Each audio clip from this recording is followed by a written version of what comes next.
మొగ్గు చూపుతున్నారు. రైట్. శాంతిప్రసాద్ గారు, తులసిరెడ్డి గారు ఒక కీలక వ్యాఖ్య చేశారు. మీరు అంగీకరిస్తారా అంగీకరించరా అనేటువంటిది. బీజేపీ అంటే ఏమైపోయింది అంటే అది బాబు జగన్ పవన్ అన్నట్టుగా అయిపోయింది. స్పెషల్ స్టేటస్ కోసం ఆయన టీడీపీ కూడా ధర్మ పోరాటం అని చేశారు. చివరికి మళ్ళీ బీజేపీతో స్నేహస్తం అందుకునేందుకు రాష్ట్రపతి ఉపరాష్ట్రపతి ఎన్నికల్లో వాటిలో ఎక్కడ బీజేపీని పెద్దగా అంటే ఎక్కడ విమర్శించిన దాఖలాలు ఇవి 5 సంవత్సరాల కాలంలో అనేటువంటిది. ఇక జగన్ కూడా స్పెషల్ స్టేటస్ విషయంలో కేంద్రంతో దోస్తానా ఉంది, ఎన్డీఏలో భాగస్వామ్యం అయినా చేయలేపారని.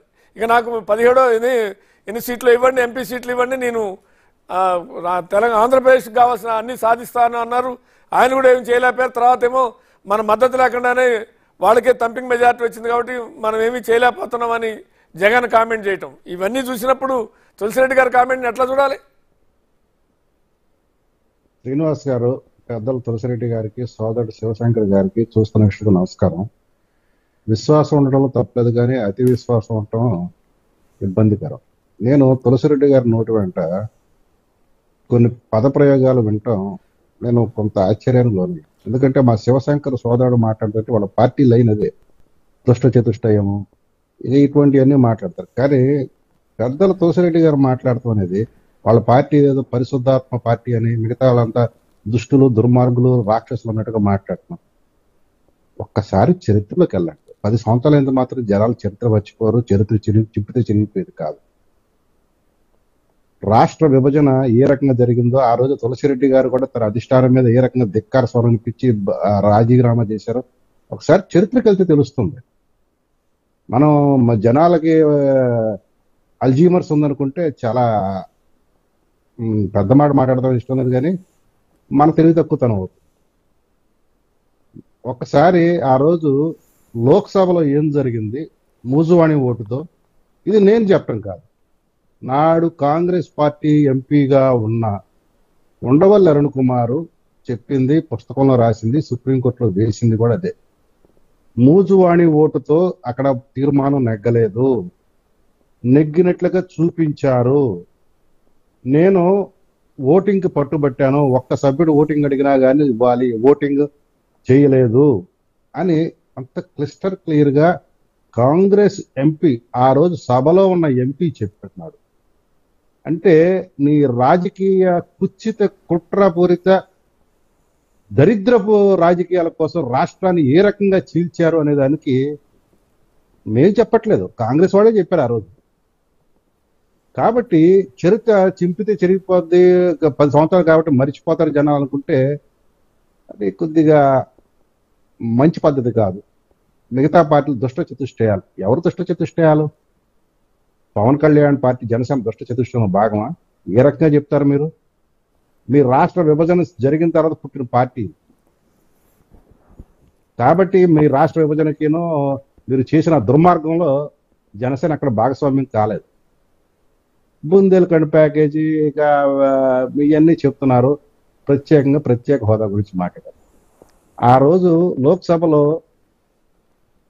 అది బిల్లు పాస్ చేశామని చెప్పిన బిల్లుని జరిగిందనేది జరగలేదనేది ఉండవని చెప్తున్నాడు, జరిగిందని వీళ్ళు క్లెయిమ్ చేసుకోండి.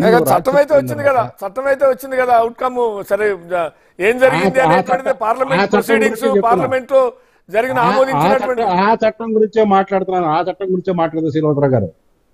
ఎందుకంటే ఆ రోజు అరుణ్ జైట్లీ న్యాయశాఖ మంత్రి, తర్వాత వెంకయ్య నాయుడు గారు, వాళ్ళిద్దరూ అడిగిన ప్రశ్నలు ఒకసారి మీరు గమనంలో తీసుకోండి. ప్రత్యేక హోదా మీరు బిల్లులో పెట్టలేదు, దీన్ని ప్రత్యేక బిల్లులో పెట్టకపోతే రేపు రాబోయే ప్రభుత్వం మీది కాకపోతే దీనికి గౌరవించే పరిస్థితి ఉండదు, మీరు దీన్ని బిల్లు వెనక్కి పంపించి లోక్సభ ద్వారా మళ్ళీ తీర్మానం చేయించి మళ్ళీ పంపించండి సవరణ చేసి అని విస్పష్టంగా చెప్పిన ఆ రోజు మన్మోహన్ సింగ్ గారు ఏమన్నారు?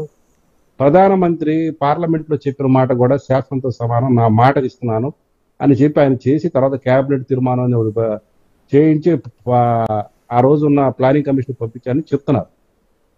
మరి చెప్పిన తర్వాత దాన్ని ఎందుకు అమల్లో పెట్టలేదు? ప్లానింగ్ కమిషన్ తర్వాత కూడా లైవ్ లో ఉంది కదా, ఎందుకు అమల్లో పెట్టలేదు? కానీ అందరూ ఒకటి శాంతిప్రసాద్ గారు, వాళ్ళు పెట్టలేదు, వాళ్ళ చట్టాన్ని చేయలేదు సరిగ్గా, అంటే ఏదైతే చట్టబద్ధంగా జరగాల్సిన జరగలేదు కానీ అందరూ స్పెషల్ రెడ్డి గారు లాంటి పెద్దలు కూడా మసిపూసి మారేడుకాయ చేస్తానంటే ఇక్కడ చెల్లదని చెప్పడం కోసం నేను చెప్తున్నా, వాస్తవాలు చెప్పడం కానీ అందరూ దాన్ని వల్లివేశారు కదా, ఎన్నికల అస్త్రంగా వాడుకున్నారు కదా, చంద్రబాబు అయినా జగన్ అయినా ఎవరైనా. అందుకనే వస్తున్నాను సార్, అందుకనే వస్తున్నా. అసలు ఈ దరిద్రానికి మూలమైన కాంగ్రెస్ గురించి మనం మాట్లాడకుండా మిగతా పార్టీల గురించి మనం మాట్లాడితే తప్పు అవుతుంది. అసలు వైసీపీలో ఉన్నదంతా ఎవరు? 90% మంది కాంగ్రెస్ వాళ్లే కదా. ఇప్పుడు అదేది ఒకటి పోయి ఒకటి వచ్చింది అంతే.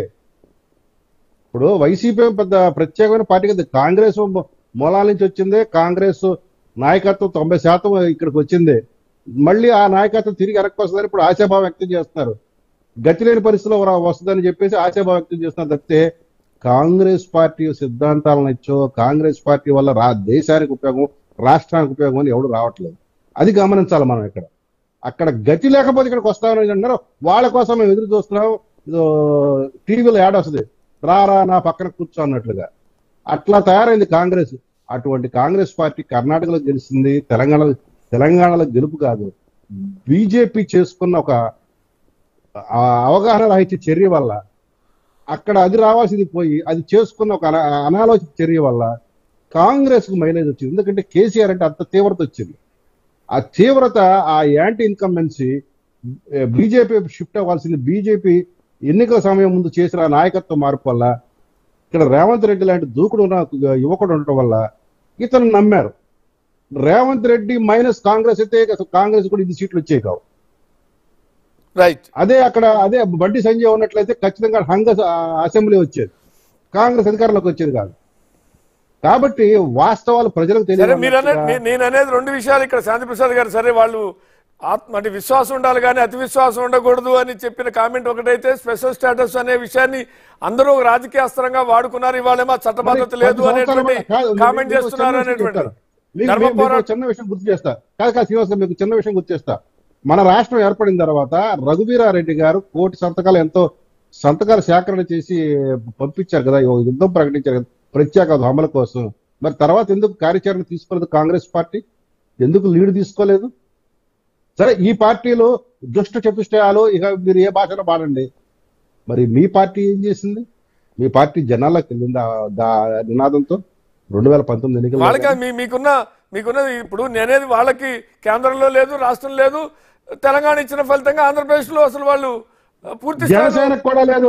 మీరు అది గుర్తు పెట్టుకోవాలి. 2014లో జనసేన లేదు, 2019లో పోటీ చేసింది. కానీ మేము మా 10 స్పష్టంగా చెప్పాడు, నేను ప్రత్యేక హోదా గురించి పోరాడుతున్నా. జనాల నుంచి స్పందన రావట్లేదు. జనాల నుంచి స్పందన లేకపోతే నేనుగా ఏం చేయగలను?